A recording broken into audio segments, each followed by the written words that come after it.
नमस्कार विद्यार्थियों। आज हम खनिज लवणों का अवशोषण टॉपिक के बारे में विस्तार से अध्ययन करेंगे।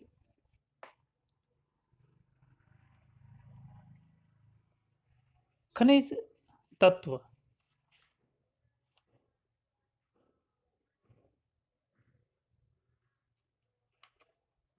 हम सभी जानते हैं कि खनिज तत्व जो कि पौधों के लिए अति आवश्यक होते हैं।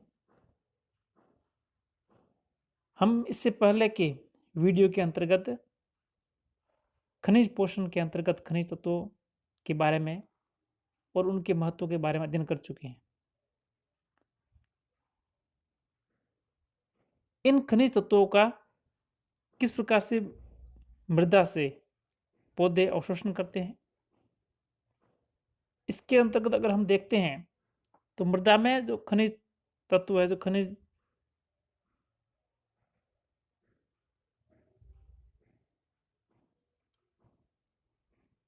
तीन अवस्थाओं में पाए जाते हैं। यह घुलनशील अवस्था में, अधिशोषित अवस्था में तथा संयुक्त अवस्था में पाए जाते हैं। घुलनशील खनिज तत्व आयनों के रूप में होते हैं तथा मृदा में उपस्थित मुक्त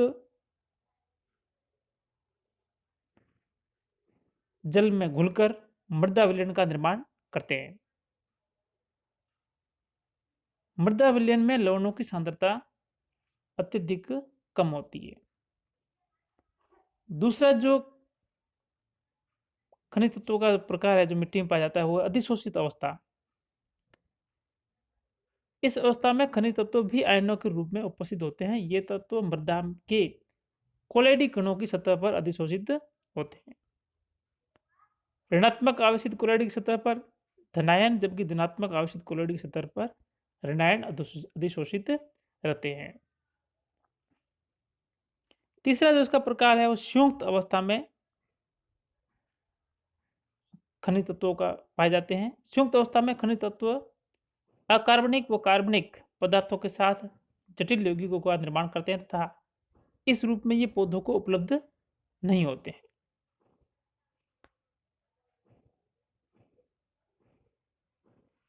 जो नेक्स्ट है कि खनिज आयन अवशोषक अंग, यानी इन खनिज आयनों का मृदा से पौधों के द्वारा किस प्रकार से अवशोषण किया जाता है और वो कौन से अंग है जो अवशोषक अंग के रूप में कार्य करते हैं। खनिज आयन अवशोषक अंग की बात करते हैं तो हम सभी जानते हैं कि पौधों का जो भूमिगत भाग होता है, मूल होता है, मूल के अंतर्गत मूल का जो शीर्ष भाग है वो रूट कैप कहलाता है और उसके नीचे का जो भाग होता है जिसे हम रीजन ऑफ सेल डिवीजन यानी विभजित की क्षेत्र, और उसके पीछे की तरफ है जो कोशिका दीर्घीकरण क्षेत्र, और सबसे पीछे की तरफ जो मैच्योर क्षेत्र होता है जिसके अंतर्गत रूट हेयर पाए जाते हैं। रूट हेयर का मुख्य कार्य होता है भूमि से जल का अवशोषण करना, लेकिन इन खनिज आयनों का जो अवशोषण होता है वह इस सेल इलोंगेशन क्षेत्र की कोशिकाओं के द्वारा किया जाता है।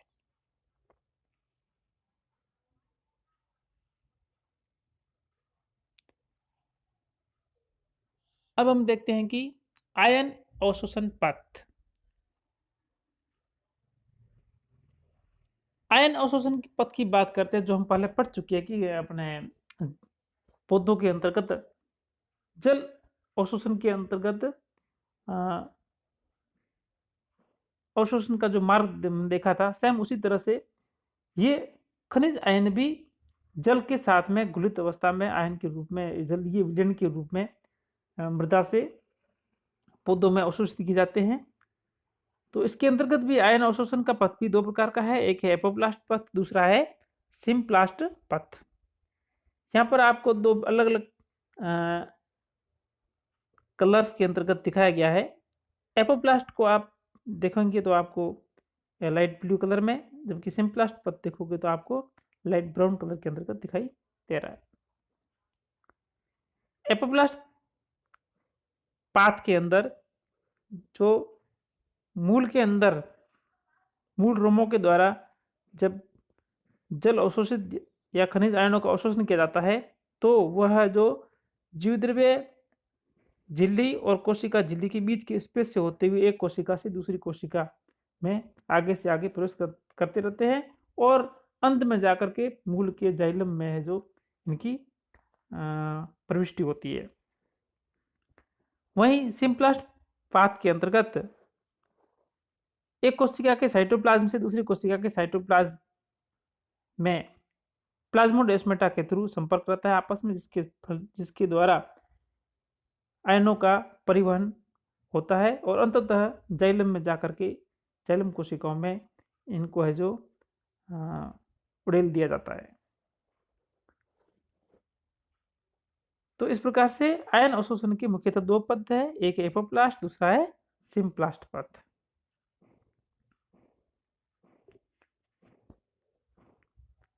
अब है आयन अवशोषण की क्रियाविधि।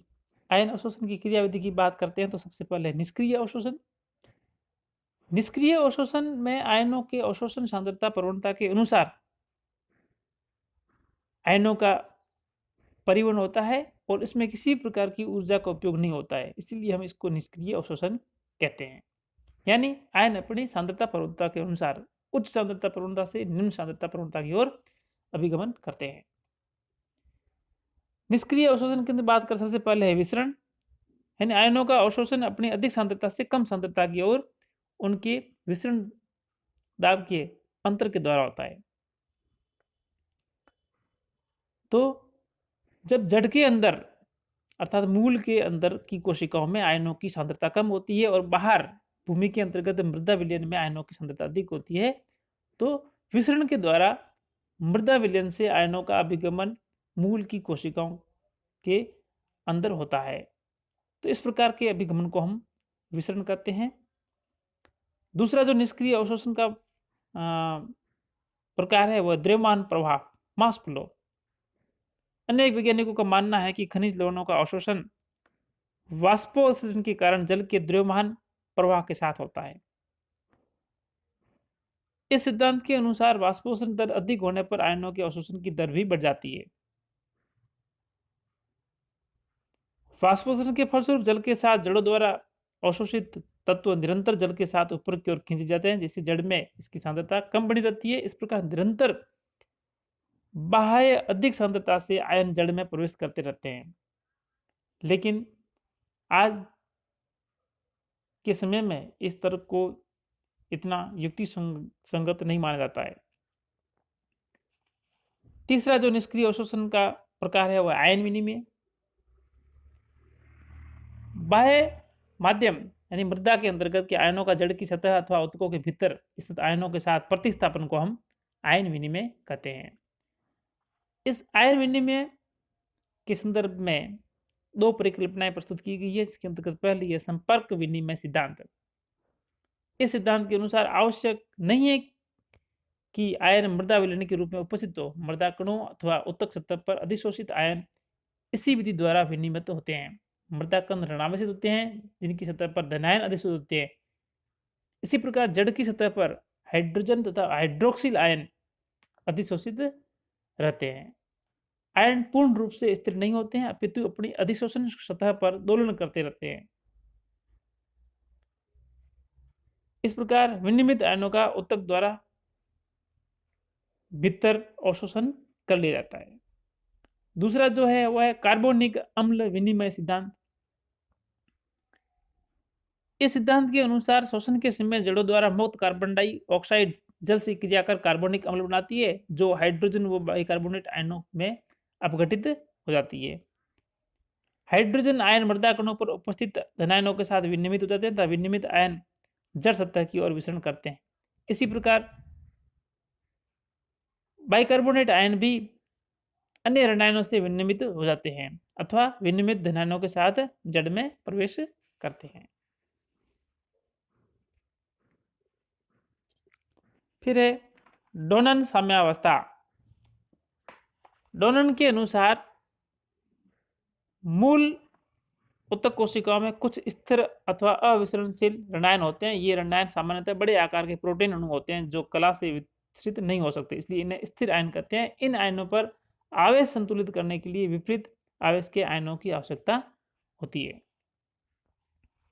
कोशिका के अंदर स्थित आयन उपस्थित होने पर साम्य स्थापित करने के लिए धनायनों का बाहर से भीतर की ओर विसरण होता है ताकि दोनों आवेश संतुलित हो जाए। ऐसी स्थिति में बाह्य विलयन से धनायनों तथा ऋणायनों का बराबर संख्या में भीतर की ओर विसरण हो गया। साम्य की स्थिति में भीतर की ओर धनायनों की सांद्रता बाहर की तुलना में अधिक होगी, क्योंकि अविसरणशील ऋणायनों के आवेश को संतुलित करने के लिए अतिरिक्त धनायनों की आवश्यकता होती है। इसके विपरीत ऋणात्मक स्थिर आयनों की उपस्थिति के कारण बाहर से भीतर विस्तृत होने वाले ऋणायनों की संख्या बाह्य विलयन की तुलना में कम होगी। फिर है खनिज लवणों के अवशोषण का जो दूसरा टाइप है वह सक्रिय अवशोषण। सक्रिय अवशोषण से हमारा तात्पर्य है कि इस प्रकार के खनिज लवणों के अवशोषण प्रक्रिया में क्रियाविधि में ऊर्जा का उपयोग होता है जो कि एटीपी के रूप में व्यय होती है। उपभोज्य ऊर्जा के उपयोग से सांद्रता प्रवणता के विपरीत आयनों का अवशोषण तथा संचयन सक्रिय अवशोषण कहलाता है। सामान्य देखा गया कि पादप कोशिकाएं अपने बाह्य विलयन में उपस्थित खनिज लवणों की तुलना में काफी अधिक आयनों का संचयन करती है।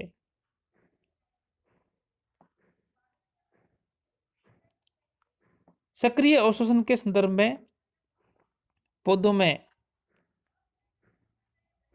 कई ऐसे तथ्य प्रमाणित किए गए हैं जो इसके पक्ष में है कि खनिज तत्वों के अवशोषण की दर निष्क्रिय अवशोषण की दर से बहुत अधिक होती है। विस्तृत होने वाले लवणों की सांद्रता पादप कोशिकाओं में बाह्य वातावरण की तुलना में अधिक होती है, इसलिए सक्रिय अवशोषण ही संभव है। लवणों के अवशोषण की दर तथा मात्रा का ऊर्जा के व्यय से सीधा संबंध होता है, जबकि निष्क्रिय अवशोषण में ऊर्जा का व्यय नहीं होता है। पादप को जल से लवणों के विलयन में स्थानांतरित करने पर शोषण की दर बढ़ जाती है और इस प्रकार लवणों के अवशोषण व शोषण में सीधा संबंध है। और अन्य जैविक क्रियाओं के समान तापमान वृद्धि के साथ आयन अवशोषण की दर भी बढ़ जाती है। ये तमाम तथ्य है जो खनिज आयनों के सक्रिय अवशोषण की पुष्टि करते हैं। अब सक्रिय अवशोषण के अंतर्गत जब बात करते हैं सक्रिय अवशोषण किस प्रकार से होता है, इसके संदर्भ में कुछ सिद्धांत दिए गए। पहले ये वाहक संकल्पना। वाहक संकल्पना को सबसे पहले वेंडेन और ओनार्ट ने 1936 में प्रस्तावित किया था। इनके अनुसार वाहक विशिष्ट कार्बनिक अणु होता है जो आयनों को कला में से परिवहन कर कोशिका के भीतर मुक्त करने का कार्य करता है।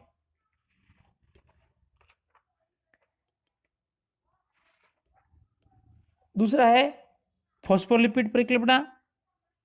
इसके अंतर्गत फॉस्फोलिपिड मॉलिक्यूल है जो आयनों के परिवहन में महत्वपूर्ण भूमिका निभाता है।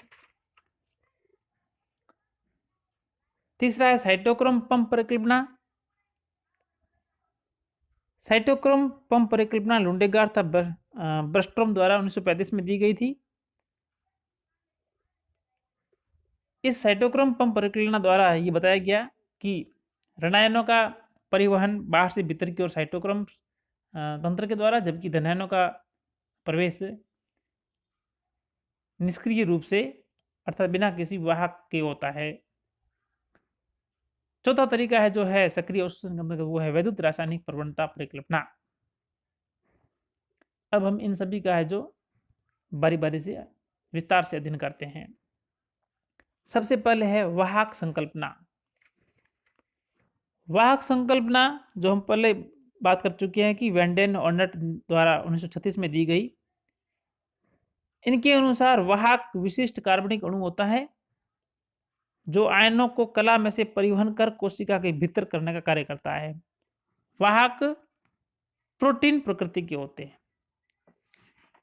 अब आप यहाँ पर देखोगे इस प्रक्रिया के अंतर्गत क्या होता है कि जो वाहक होते हैं, जैसे ये है जो आउटर स्पेस है ना, कोशिका झिल्ली से बाहर का हिस्सा है, और ये है जो कोशिका की द्रव्य की तरफ वाला हिस्सा है, इनर साइड है, और ये आउटर साइड है। तो जो आउटर साइड में जो आपके धनायन है, ये धनायन आयन वाहक जो आपको यहाँ पर एक्स दिख रहा है, ये एक आयन वाहक है।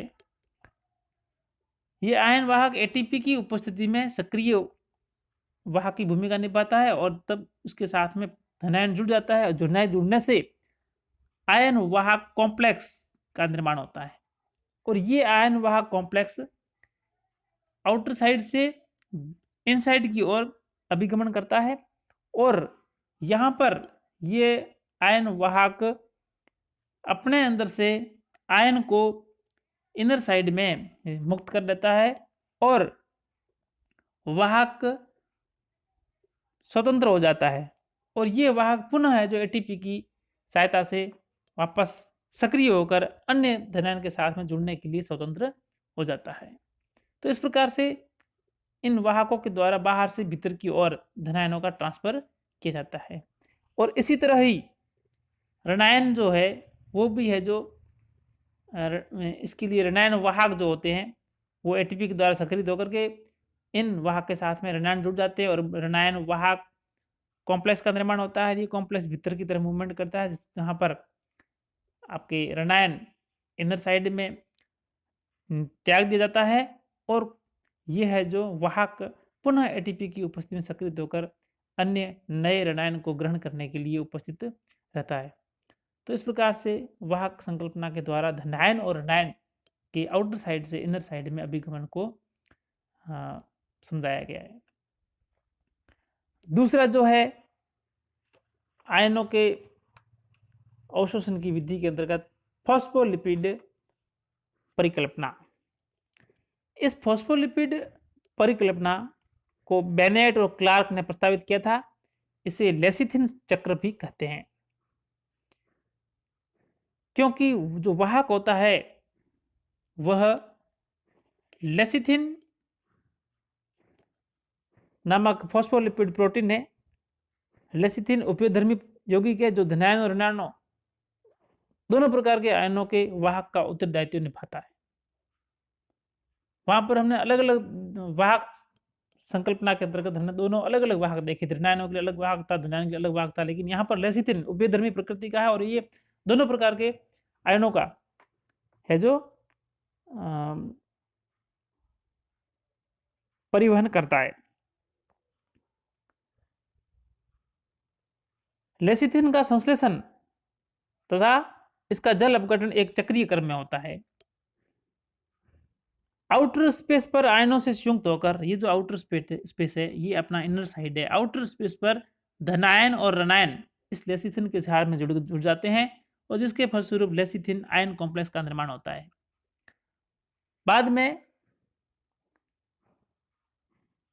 इसका जो कोलिन भाग होता है लेसिथिन का वो ऋणायनों को तथा फॉस्फेटिक एसिड भाग होता है वो धनायनों को ग्रहण करता है और यह जो कॉम्प्लेक्स है ये इनर स्पेस पर पहुंचकर यहाँ पर पहुंचकर इन साइड से बाहर से इस तरह पहुंचकर अपघटन द्वारा आयनों को मुक्त कर देता है। धनायन और ऋणायनों को इनर साइड में मुक्त कर देता है और एटीपी की उपस्थिति में लेसिथिन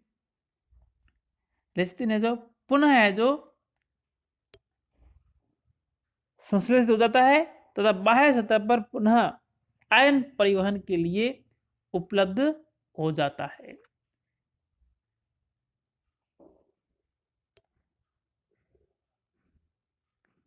फिर है आपके साइटोक्रोम पंप परिकल्पना।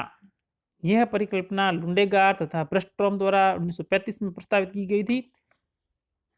इस परिकल्पना के अनुसार ऋणायन अवशोषण व शोषण में सीधा संबंध होता है।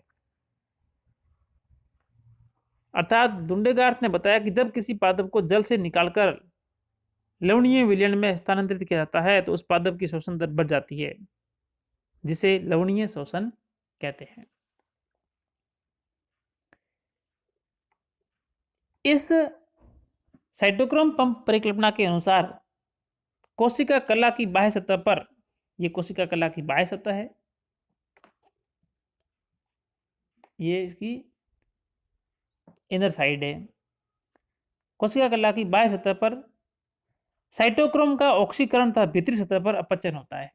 इधर है जो साइटोक्रोम में जो दिख रहा है आपको तंत्र, इसका ऑक्सीकरण होता है और इस साइड में है जो अपचयन होता है। साइटोक्रोम तंत्र में भीतरी सतह पर डिहाइड्रोजनेज अभिक्रिया द्वारा प्रोटॉन तथा इलेक्ट्रॉन का उत्पादन होता है। ये जो डिहाइड्रोजन एंजाइम है, यहाँ इसके द्वारा प्रोटॉन, जो आप यहाँ पर देख रहे हैं,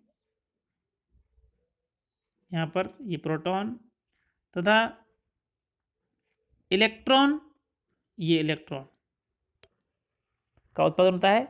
साइटोक्रोम श्रृंखला द्वारा इलेक्ट्रॉन बाहर की ओर स्थानांतरित होते हैं। ठीक है ना, इलेक्ट्रॉन आप देख रही है बाहर की ओर स्थानांतरित होते हैं, जहां वे प्रोटॉन व ऑक्सीजन से संयुक्त होकर, यानी जो यहाँ से जो डिहाइड्रोजनेज की रिएक्शन के द्वारा जो प्रोटॉन आए, उस प्रोटॉन तथा बाहर से जो ऑक्सीजन है, उस ऑक्सीजन के साथ संयुक्त होकर के जल का निर्माण करते हैं। और इस क्रिया के साथ ही बाहरी सतह पर साइटोक्रोम इलेक्ट्रॉन के बदले, साइटोक्रोम है जो इस इलेक्ट्रॉन को ग्रहण करने के बदले ऋणायन को, जो बाहर से भीतर की ओर अभिगमित हुआ, उसको है जो ग्रहण कर ऑक्सीकृत हो जाता है। Fe+2 से Fe+3 में ऑक्सीकृत हो जाता है। कोशिका कला की भीतरी सतह पर अब प्रत्येक बार नेक्स्ट पास वाले Fe+2 है, वो है जो इस ऋणायन को ग्रहण करेगा, वो है जो आपके Fe+3 में है जो ऑक्सीकृत हो जाएगा, और आगे से आगे है जो ये अंत में आकर के यहाँ पर है जिसका अपचयन होगा, और जिसके फलस्वरूप आपके ये ऋणायन इन साइड में है जो मुक्त हो जाएगा।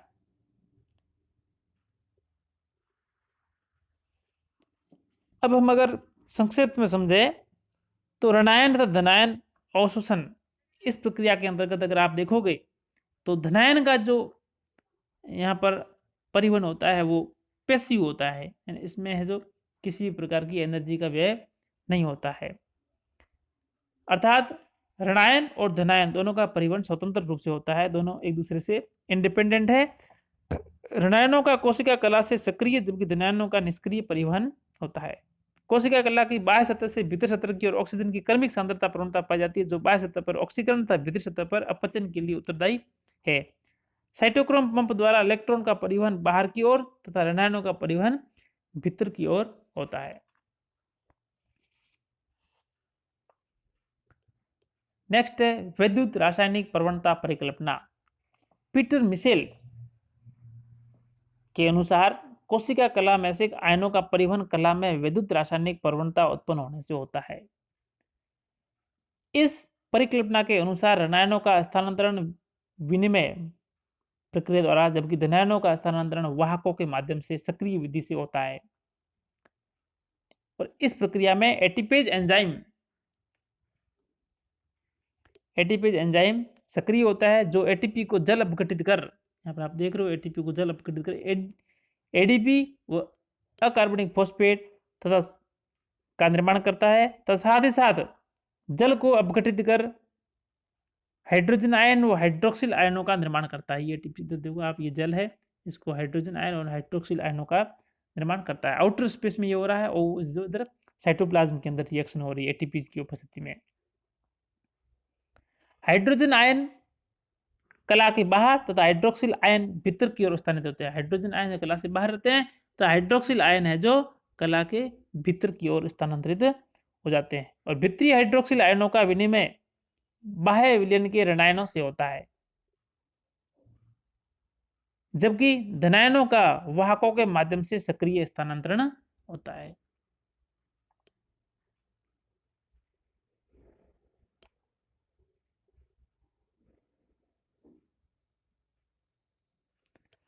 अब हम देखते हैं कि आयन अवशोषण को प्रभावित करने वाले कारक। आयन अवशोषण को प्रभावित करने वाले कारकों को दो कैटेगरी बांटा गया है। पहला है पादप कारक, जिसके अंतर्गत सबसे पहला है मूल तंत्र का विस्तार। यह है जो एक महत्वपूर्ण कारक है, क्योंकि मूल तंत्र जितना अधिक विकसित होगा और विस्तारित होगा, उतने अधिक क्षेत्रफल से विसरण अथवा द्रव्यमान प्रवाह द्वारा आयनों का अवशोषण होगा। मूल वृद्धि के फलस्वरूप उपापचयी क्रिया भी तेज होती है तथा पृष्ठीय क्षेत्रफल बढ़ने से वाहकों की संख्या में वृद्धि होती है, जिससे अधिक आयनों का अवशोषण जड़ों द्वारा संभव होता है। फिर है कवक मूल। कुछ वृक्षों की जड़ों की सतह पर चारों ओर कवक तंतु एक जाल का निर्माण करते, जिसे हम कवक मूल कहते हैं। कवक मूल जड़ के अवशोषण क्षेत्र में वृद्धि करते हैं, जिसके फलस्वरूप जल व आयन अवशोषण में वृद्धि होती है। इसके अतिरिक्त कवक जड़ों के आसपास खनिज लवणों की उपलब्धता तथा घुलनशीलता बढ़ाने में भी सहायक होते हैं। उत्सर्जित पदार्थ मूल द्वारा अनेक उपापचयी अपशिष्ट स्रावित होते हैं, जो स्वयं पादप तथा मृदा विलयन को प्रभावित करते हैं, जिसके फलस्वरूप आयन अवशोषण भी प्रभावित होता है। ये पदार्थ जैसे अमीनो अम्ल, आयन, कार्बनिक अम्ल, शर्करा, श्लेष्मा आदि। कुछ पदार्थ मृदा जल में अपघटन द्वारा प्रोटॉन तथा इलेक्ट्रॉन का निर्माण करते तथा आयनों की घुलनशीलता को बढ़ाते हैं। अब हम देखते हैं दूसरे आयन अवशोषण को प्रभावित करने वाला कारक है, वो है बाह्य कारक।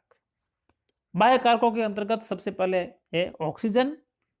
ऑक्सीजन की न्यूनता में श्वसन दर कम हो जाती है, जिसके फलस्वरूप सक्रिय अवशोषण दर प्रभावित होती है। यह सर्वमान्य तथ्य है कि लवण अवशोषण दर सीधे श्वसन दर पर निर्भर करती है।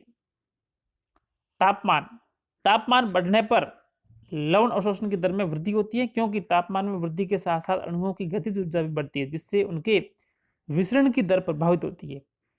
इसके अतिरिक्त तापमान निश्चित सीमा से अधिक होने पर एंजाइम निष्क्रिय हो जाते हैं, जिससे सक्रिय अवशोषण की दर कम हो जाती है।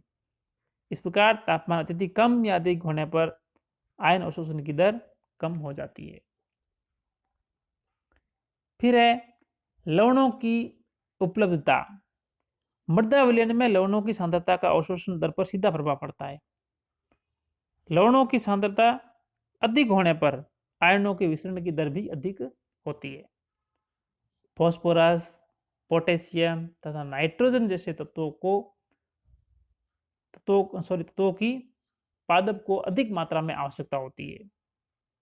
इसलिए फास्फोरस, पोटेशियम तथा नाइट्रोजन जैसे तत्वों की पूर्ति के लिए रासायनिक खाद के रूप में है जो इन्हें मृदा में डाला जाता है, ताकि पादप इनका तेजी से अवशोषण कर सके।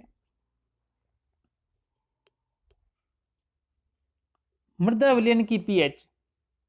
मृदा विलयन की पीएच खनिज तत्वों के अवशोषण हेतु उपलब्धता को प्रभावित करती है।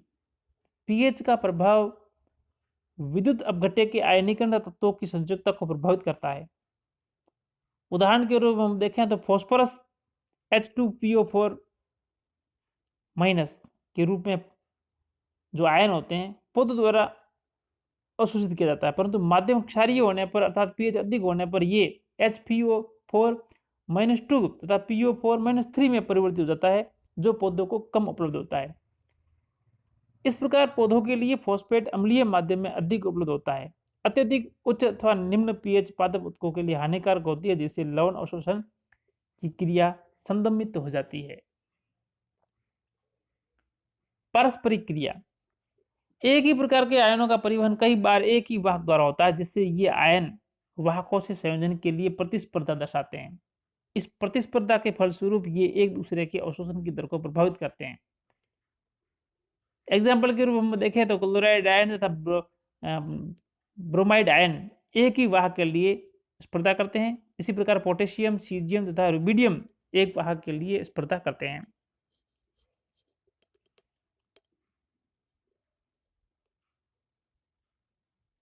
धन्यवाद।